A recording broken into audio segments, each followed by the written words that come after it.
Hello and welcome to Agile Middle East 2019. We're here honoured by our star performer, Dr. Mohamed Salama from the Heriot-Watt University, and we're here to ask him a couple of questions on the world of Agile in the Middle East. The first question I'd like to ask you is, how do you differentiate between Agile mindset and Agile practices, methodologies? Oh, that's an interesting one.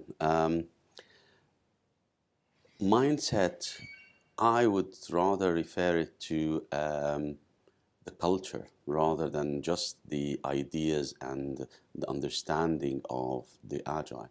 I think Agile, like other perhaps approaches to managing projects, it needs to create a culture and breed the culture. So that would be the perceived good practice. So it's not just, we're doing steps or just methods because they are working. No, we embrace this as a culture. We embrace the Agile Manifesto's spirit and what it aims to as a culture. And that needs time, it needs patience, and it needs involvement of everyone. And have you got any tips on how, with your expertise in project management, you can bring in the cultural element into an Agile transformation?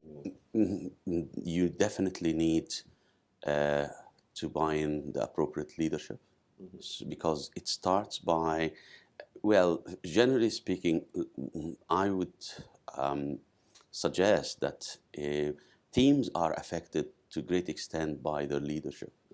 And I mean the leadership, not the managers. Yeah. Which is, of course, there's a big difference between that. People tend to look up to their leaders and they see them as their role models. So if you have a leader who embraces the Agile culture, he will make it easier to let the rest of the team join in and perhaps see this as part of their practice and embrace it as a culture. So leadership is very important. Adaptive leadership is what we are talking about now as part of the sustainable leadership, moving from other perhaps schools of thought about leadership. So that is a big part of the game. But of course, it also, they need to see how this works better for them in practice. So that's perhaps the second part of your question. Yeah. When it comes to comparing it to other methods.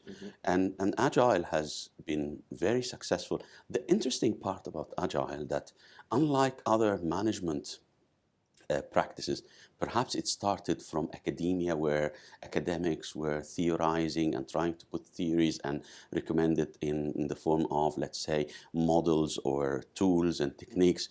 Agile started from practice. So it is very, very practical and related to the practical world and the practical problems. So this makes it easier if you have the right leadership.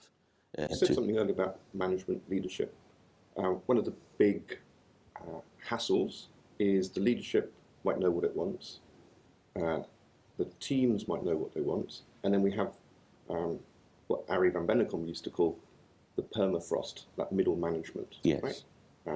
In many practices, it's good practice to remove that whole middle level. What do you say about how do you manage between the different layers in a company? And is there an optimal amount of levels you have in an organization? Trick question in a way. It is, and it is very much dependent on the sector. You can't have one fits all, because different sectors, for example, when Agile started, it started mostly within the IT and the technology sector, because what used to work very well with the waterfall model in construction, until now, perhaps it's working fairly well, did not suit them at all. So that's why Agile started to evolve and become very successful. So I think this is the same as well. Generally speaking, we tend to teach our students, management students, that they should be leaders as much as they are managers.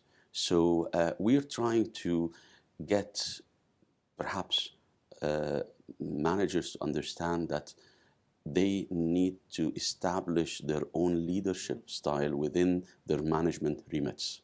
Because management is more of a remit, but a leader, you may not be of, you may not have any management role, or let's say line management duties and roles and responsibilities, but you are a very successful leader. And we're trying to look at it from the other way around. If you're a manager, then try to become a leader. And you've just recently written a book, actually, on project management, sustainable project management, and the elements of Agile and all these elements in the book. What would you say, based on your experience and in your writings, are really important for the Middle East in its adoption or adapting to adoption and adapting to? It's a very interesting one. Actually, I don't want to be. I don't want to upset anyone by my comments, but well, not really, but it's just putting forward some ideas. The fact that we have, agilists and people who are very passionate about Agile and particularly Agile, and many of them, perhaps not all of them, they don't like to relate this to project management. They would say, that's Agile, that's not project management. And I'm perhaps coming from a neutral position. I can't identify myself as an Agilist. I'm an academic teaching project management and all the new developments. Started to look into this and thought, well, project management, like PMI, they are very much focused on the processes. Agile is more focused on the product and the end result. And the mindset. And the mindset and the culture. And yes, of course, it has to do with, you have to have the collaboration, you have to have the sprints and the scrum. And so it is partially process, but the main focus is not on processes and inputs and outputs, but it's more about the end product and how it really fits the user, the end user. And in order to, if we're talking, both sides are talking about sustainability, but you cannot be sustainable if you miss on either of them. You have to have sustainable processes, and also you have to have sustainable product. Indeed. And you have to have sustainable mindset. Yeah. So that was my new idea that started the whole thing about the new textbook, about establishing what I called it sustainable project management model.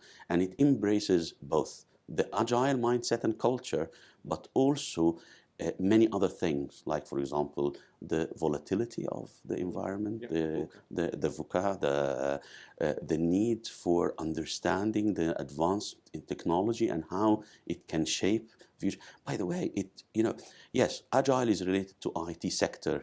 Most of the people who are working with Agile or implementing Agile are into, but let's understand that the majority of managers, they might not be IT savvy at all. And that's what we're trying to do with this conference, to move away. Exactly. And that was the purpose of my textbook, talking about if you want to manage projects, because that's the end goal, I think. We want to manage projects better. Let it be IT projects or any kind of project, including change. So we have to embrace a number of things. One of them is Agile, but there are so many other things, including leadership, including understanding the technology, advancement of the technology, and so forth. Okay, good. Well, thank you very much. Thank you. Thank you for having me. Thank you very much. Looking forward to a good day. Thank you very much. Cheers.